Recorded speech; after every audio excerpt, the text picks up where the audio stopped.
Welcome to our next lesson on ultrasound imaging. Today we'll be talking about the modes of ultrasound and different diagnostic applications. After this lecture, you should be able to appreciate the history of ultrasound, describe how different modes of ultrasound work, and discuss a variety of clinical applications. The history of medical ultrasound goes back to the 1940s. Karl Dessek, a doctor at the University of Vienna, was the first physician to employ ultrasound in medical diagnoses. He studied the cerebral ventricles and different brain tumors.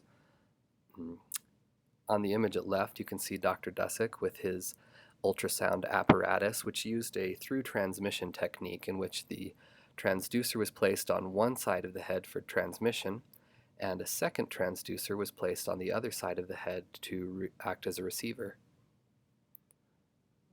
One of his images is shown here at right. In a previous lecture, we talked about how a single pulsed ultrasound wave can be used to create a one-dimensional image of tissue boundaries. By scanning the ultrasound beam, shooting at one location, moving slightly, shooting again, moving again, and shooting, you're able to use a series of one-dimensional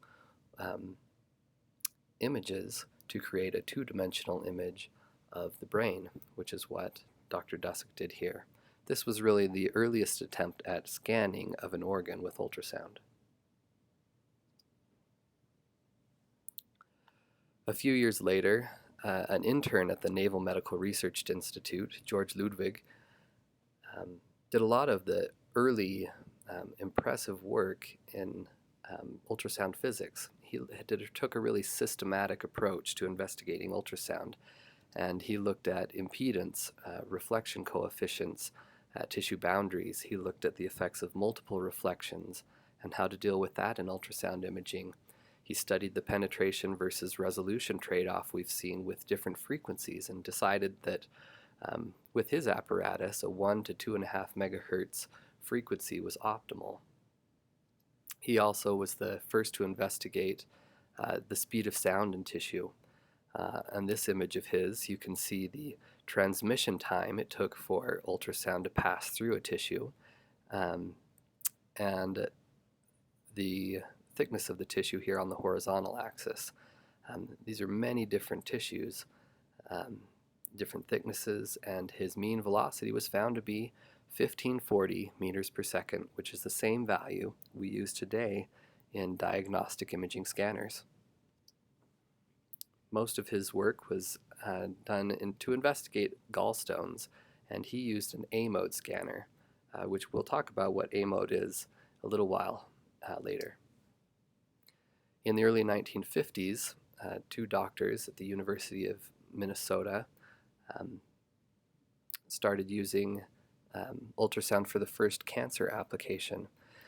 They looked at they found that malignant tissues were more echogenic than healthy tissues, and that those malignant tissues did not contract or relax nearly as much as healthy tissues. So Dr. Wild and Dr. Reed would use differences in the echo patterns. Rather than looking at imaging exclusively, they would look at these differences to determine the health or malignancy of different tissues. In 1952, they developed the first handheld B-mode scanner, which was used for breast cancer detection.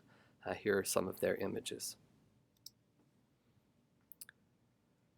A short while later, Douglas Howry and Joseph Holmes developed the first B-mode linear compound scanner.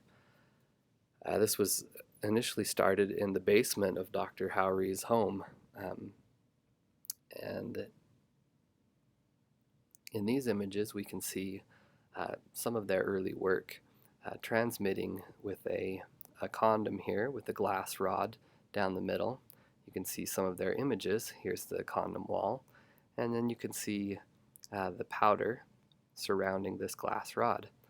Now this was really impressive for the time. but they wanted to be able to demonstrate it in vivo. So they went into the human forearm, where you can see again they have some nice results, but not quite as impressive as ex vivo. However, this was encouraging that ultrasound could be used in the future to create anatomical images of the body. Their work was put into Life magazine in 1954. You can see this man sitting in a large bathtub being scanned by their enormous apparatus.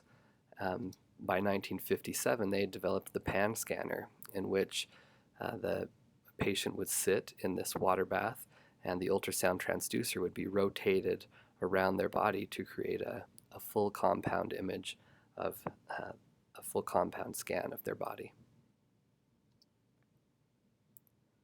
Other advancements in ultrasound: 1953, the first echocardiogram, M-mode scan, was created. This is that first image, which is of the displacement of the mitral valve of the heart. In 1956, Dr. Donald was the first to use this for a fetal imaging, and he measured the parietal diameter of a fetal head using A-mode imaging. In 1966, pulsed Doppler came out, which is the detection of blood flow at different depths of the heart, was their goal. Through the 70s, Doppler was much further developed, as well as grayscale imaging, which was a big advancement.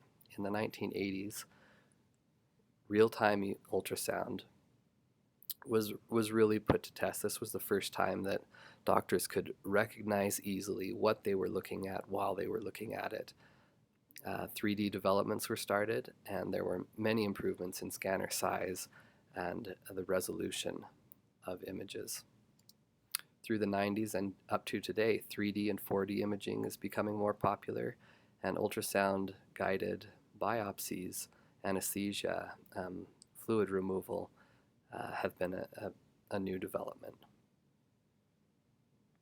For younger people, it may be difficult to appreciate just how far we've come in a very short time. Only 2 generations ago, the earliest research was being done in ultrasound. A generation ago, there was a great boom in the development of ultrasound, to the point where today ultrasound is ubiquitous and it's a part of the standard of care in many different diagnostic applications. We're fortunate to live in the day that we do. Now I'm going to go through the different modes of ultrasound. The first and simplest mode is A mode. The A stands for amplitude. It portrays 1D spatial information, and it employs the pulse echo technique, which we talked about in an earlier lesson, in which the total transit time is proportional to the depth of the boundary. Here's a simple idea of how A-mode imaging works in the eye. The different echoes represent, or the different spikes here represent different tissue interfaces, and the magnitude of that spike is indicative of just how much the impedance mismatch is at that tissue interface.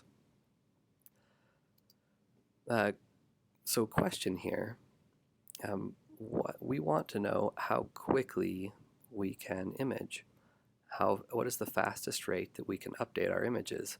So to estimate that, really all it takes is we need to think about how deep do we want to image in the tissue, and how long will it take for a single echo to die out completely before we can start our next one.